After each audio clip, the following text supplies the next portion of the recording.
Lorsque l'Occident apprend que certaines unions dans l'histoire musulmane concernaient de très jeunes âges, la question surgit immédiatement.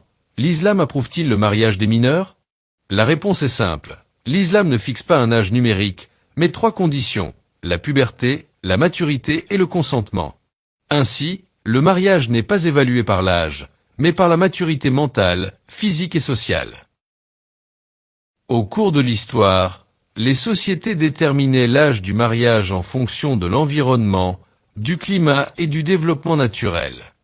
Dans les régions chaudes comme l'Arabie ancienne, la maturité physique et mentale survenait très tôt, parfois à 8 ou 9 ans. La nature, l'alimentation et le mode de vie étaient différents. Ce n'était donc ni une exception ni une oppression, mais le reflet d'une maturité réelle. Le paradoxe est que l'Occident, qui critique aujourd'hui ce qu'il appelle le « mariage des mineurs », pratiquait exactement la même chose, voire davantage, jusqu'à une période très récente. En Angleterre, jusqu'en 1929, l'âge minimal du mariage était de 12 ans pour les filles et de 14 ans pour les garçons. Aux États-Unis, certains États autorisaient le mariage des filles à 10 ans jusqu'au milieu du XXe siècle.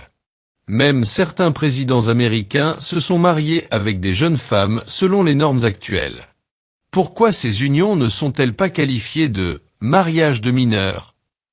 Et pourquoi l'islam est-il visé pour une pratique qui faisait partie de l'histoire de toute l'humanité? L'islam n'évalue pas le mariage par un âge numérique, mais par la maturité physique et mentale et par la capacité à assumer des responsabilités. Certaines filles de 15 ans aujourd'hui ne peuvent pas gérer leur propre vie, alors que des femmes de 18 ans peuvent être mûres, instruites et conscientes. Le critère islamique est donc la maturité, non le chiffre.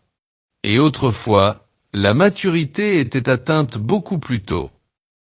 De plus, l'islam interdit strictement toute contrainte et fait du consentement une condition essentielle au mariage. Le prophète a dit : « Une femme adulte ne peut être mariée sans son ordre, et une vierge sans son consentement. » Aucun mariage n'est donc valide en islam sans le consentement des 2 parties. L'islam n'a imposé aucun âge fixe et n'a jamais encouragé l'ignorance. Il a établi des règles humaines précises qui protègent l'enfant et préservent la famille. Les coutumes peuvent être fautives, mais la religion est innocente. L'islam ne justifie pas le mariage précoce, il le réglemente avec maturité et compassion.